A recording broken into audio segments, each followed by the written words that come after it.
السلام علیکم. د رڼا د سفل ملګرو، نن تاسو سره زه چې د یو ښایسته علاقې سیر شریکومه. دا باډګوی ټاپ دی او دا چې دی د سوات په حسین ځایونو کې دی. دا د دیر او د سوات اخیری باډر دی. په دې ځای باندې چې دی سیاح چې دی نو قیام کوي. دلته ټینټونه لګېدلي دي، دلته واړه شیان هوټلې دي او ډیر زیات ښایسته هوادار ځای دی. او د دې ځای نه بیا فله چې دی نو کمراټ ویلي شروع کیږي. باډګوی ټاپ چې دی دا مشهور د سیر ځای دی، ډیر اوچت دی او هایټ دی او هر وخت پکې ډیره ګهماګهمي وي، وړې وړې کیفې پکې هم شته. پای کې چې دی نو تا ته خوراک ساک چې دی بنیادي څیزونه میلاویږي، خو د کیمپینګ دپاره به ته خپل انتظام کوي. ځان سره به خپل ټینټ یا څه چې ستا دغه دی به ته په خپله باندې کوي.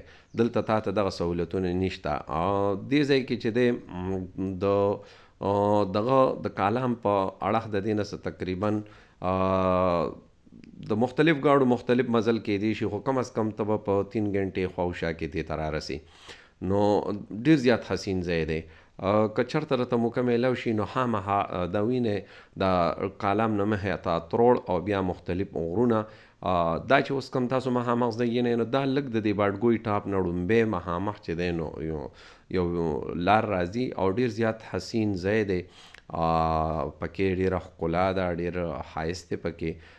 نو هر کلم چې کالام ته لاړی، سوات ته لاړی، نو د اترول نه بره خامخا چې دی د باډګوی ټاپ چې دی د هغې نظاره وکئ او ښې موټر سایکلې، ځکه چې دا ډیر زیات ګرانه لار ده. نو د ښه موټر سایکل نه یا د